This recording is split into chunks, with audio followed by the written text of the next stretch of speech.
I just finished playing through Dispatch for the second time so I could see what happens if I make different choices, and I thought I'd toss my 2 cents about the game on the internet. If you just want the short version, it's a good game. Buy it, play it. I will keep this video spoiler free in that I won't be mentioning anything specific from the game, but it is a story driven game, so if you want the 100% pure experience, stop watching videos and go play the game instead. The footage in the background is the start of the game, so there's minimum spoilers there as well. Now, I'd say this patch is first and foremost a story packaged like a video game. It's more of a TV show with a mini game attached to it and a few dialogue and cinematic variations here and there than an actual full-fledged video game. People compare it to Telltale games, but I haven't played any Telltale games, so I can't confirm or deny that. There are three things I'd like to talk about: the story but without spoilers, the dispatching minigame, and the choices. I'll start with the minigame because that's the easiest. You stare at the map, you get jobs around that map, the game tells you what the job is with some fluff text, some of which is hilarious. Then there are a few lines of text indicating what type of skills the job requires, and it's up to you to figure out which of the 5 attributes each line is hinting at. And then you send one or more heroes to deal with the situation. Once the job is done, there is a graph of what the job requires and what whoever you send can do. And if your heroes didn't cover 100% of the requirements, the game essentially rolls a dice to see whether you succeeded. And that's pretty much the game. Managing having available heroes, since they do have a rest period after every mission and they do have to travel to the mission on the map. And also choosing adequate characters for each job. There is more to the whole thing, with each hero eventually synergizing well with another hero, which increases your chance of success. Each hero also has an ability, which the game tells you what it is only after you've used it for the first time. Then you can train each character to unlock a second ability, choosing between 2 options. There's a job failure point if you meet or exceed a certain attribute threshold, which I didn't quite figure out until the second playthrough. There's a hacking minigame with its own rules and a few other things. I'm not going in detail with those, or even trying to mention all the quirks, because the whole thing is relatively easy if you know how it works, and I'm not even sure the game cares if you do or don't do well, meaning I don't think anything major changes if you fail a lot, but either way that shouldn't happen. Unless you didn't realize how the guaranteed failure mechanic works like me, and you get your ass kicked by, spoiler, at the end of the game. I'm a bit salty about that, especially when it was so easy the second time around, when I actually used my brain cell. But it is what it is. You spend a lot of time dispatching, and to me, it was actually quite fun. The jobs are occasionally funny, the heroes you send around say interesting and funny things, and you get to succeed a lot, which makes your brain think you're not a useless piece of shit. Where was I? Oh yeah, I draw a parallel between the dispatching in Dispatch and Gwent from The Witcher 3, in that they're both cool, and I hope the dispatching gets its own updated standalone game like Gwent did. The current version of the dispatching is cool, but a bit too simple to stand out on its own for more than a few hours. Separately from dispatching, during some cinematics there are quick time events which you can turn off from the settings. I'm not a huge fan of quick time events, so I might be biased here, but I recommend you just turn them off. They're not fun, they don't really do much, and they prevent you from focusing on the cool cinematics. Now, the story. Before I start, I should mention that I consider myself an amateur fiction writer, meaning I write fiction, but I haven't published anything anywhere. But I am nevertheless interested in the craft. In other words, I may or may not know what I'm talking about, but I'm sometimes gonna speak like I do anyway. With that in mind, I'd say the characterization, world building, tone/atmosphere of the game are phenomenal. Especially the characterization and dialogue, they knocked it out of the park there. In many ways, they set out to write an ensemble story, which is basically a story with many important characters who fit niche roles and bounce off of each other. In this story in particular, some characters have more weight than others, and some have even more weight than that, such as the main character, Robert Robertson III.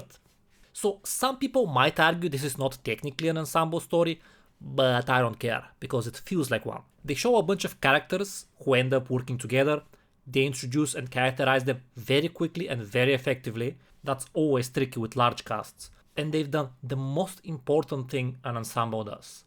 They've made the gang feel like a friend group, and they've made you feel like you're a part of it. Yep, this game is basically a friendship simulator, and it's a damn good one. That or my friendship standards are very low. That's also possible. Specifically, I love how awkward some dialogue lines are and how kind of incomplete they are with added profanity to finish up the thought. It's kind of endearing and reflects most actual speech I've heard in real life. For example, after a successful job, one character tries to come up with a catchphrase on the spot, but fails the first few times, then eventually nails it and gets upset that they didn't say that the first time, with swearing. That's just relatable. There's also the I don't have a comeback, but I'll use bad words so you get the idea situations. Or I don't know how to express myself, so I'll just use variations of the F word and everyone will understand. There's back and forth between characters. The whole group starts talking over each other, either trying to say their own funny thing or just laughing together. It's endearing and chaotic, and it feels real. It's an amazing feat, at least in my book. I don't see dialogue done this well often. There's also banter, characters throwing shade at each other, characters not handling that very well. It's bloody brilliant.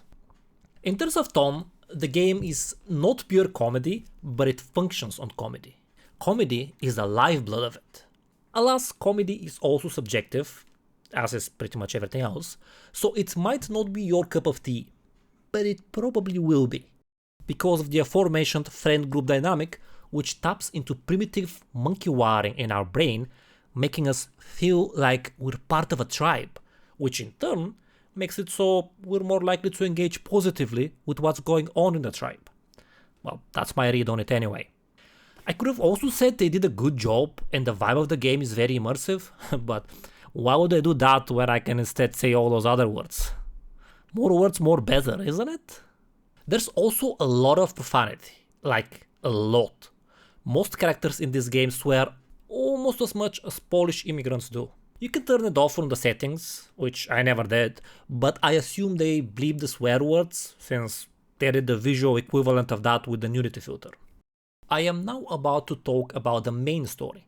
I have a few gripes with it, and if you haven't played the game but intend to, then you might want to skip this next part. I will not spoil anything specifically, but I will talk about things conceptually, which might lead to you seeing things in the game that you wouldn't have seen otherwise, which might reduce your enjoyment of this otherwise amazing game. Alright, here goes. The main story itself is nothing special, and in my opinion it gets hard carried by the minutiae of the character dynamics and small scale writing. The idea itself is not bad. A dangerous supervillain messes up with the main character. The main character joins a group of superheroes, ish, since they're reformed villains. You don't need me to tell you where that goes. But that's fine. Nothing special, but not bad either. Stories are not about ideas, stories are about execution. What's bad though is that there are a bunch of things that don't make sense in the story. I'm still avoiding spoilers, so I won't tell you what I'm talking about exactly, but there are a bunch of small things here and there that don't matter very much in the grand scheme of things, a few bigger things that are nevertheless not too difficult to ignore, but also the main thing that happens in the end just doesn't make sense. I spent a lot of time trying to figure out what they were going for, and I guess maybe I'm just dumb, but it just doesn't make sense. Not with what's already happened previously. I suspect that was done because they wanted to make one of the final choices very difficult in that you have contradicting evidence, so you're not sure what the truth is, and you have to make a good choice, which is cool, but then they never clear up those contradictions. Also, I'm not a fan of the gotcha moment at the end, which I will also not specify to avoid spoilers, but that one is mostly a me thing. Well, me and every rationally thinking human, but I'm clearly biased. I can see what they were going for and it doesn't not make sense, so I'll let that one slide. The plot holes though, especially at this scale and so close to the ending of the game, could leave people with a sour taste. For me personally, the vibe of the game and the ensemble cast were done so impeccably well that I don't care. I still easily recommend this game to anyone. Lastly, I'd like to talk about the choices in this game. But before I do that, if you haven't played the game but you consider playing the game, then heed my warning and skip this part. Stop watching the video right now. Yes, it's the same warning again. Okay, so you've either played the game already or you've chosen violence. I'm proceeding anyway. Choices. What I wanted to talk about specifically is that I would call the vast majority of choices we make an illusion of choice. Here's my headcanon. The studio didn't set out to, or couldn't afford to make different game paths, so most choices in the game either change a few lines of dialogue or the following 10 to 30 seconds of the immediate cutscene. For example, you can choose whether you want to throw a protein shake at someone or a box of noodles, but the end result is the same. It just looks a bit different until the end of the scene. There is no option to not throw anything. Similarly, oftentimes you get to choose to say one of three things, but the end result of the exchange is the same. You can choose what you say to such and such character in the canteen, but you can't prevent the situation from escalating to a heated argument because all options lead there. There are 5 choices from the top of my head that change things a bit more significantly, but even those don't change where the story goes, just some parts of it. To give you an example of where choices change the game by my definition, if you've played Pathfinder, Wrath of the Righteous, depending on which mythic path you choose, you get a bunch of different quests in the future, different powers to play with, different story paths for the main story, people interact with you differently, the whole world looks different, etc. It's a massive change. In The Witcher 2, depending on what choices you make in the end of Act 1, you get an entirely different Act 2. In Detroit Become Human, one of the main characters can literally die before the endgame missions, etc. Changes don't have to be that big, but well, let me tell you, without specific spoilers, what those 5 choices from this patch are. Meaning, I'll talk about the situations in-game without using character names or diving deeper into specifics, but I'll tell you broadly speaking what happens, so maybe you don't want to hear that. I don't know. First, you are forced to choose between 2 predetermined characters, and whoever you choose is not part of the team anymore. That leads to some different voice lines, you piss off their buddy, which is a different other hero on the team depending on who you kicked out, but then they get over it. Then some of the dispatching at the end of the game is different, and a few fight cinematics as well. So that's pretty big, but it doesn't exactly change the gameplay or the story all that much. It's kind of like having a big variance on a side quest. Maybe that's just me, since you do have to play through most of the game without that character, which changes your options when dispatching, but it doesn't feel big to me because the dispatching itself doesn't feel very involved, but rather kinda chill. Then you get to choose one of 2 characters to replace that missing character. The person who was best bud with whoever you cut now becomes good friends with the new addition. So there's some dialogue change there, and their stats and abilities are different, plus you get 2 different cutscenes, one where you have a chat with the new character and one where you have a chat later in the game with the character you didn't choose. Again, pretty big, but again, it kinda feels like a variance on a side quest more so than anything else. Third, at some point you get to reveal a truth about yourself to the team, and a certain character on the team will have a strong reaction depending on what you choose. This ends up with a different variation of 3, from the top of my head, cinematics, but doesn't really change anything. And also, if you don't share that thing, that character eventually finds out, but that's never addressed, which felt weird that there wasn't even a line of dialogue about it. It's a small thing, really.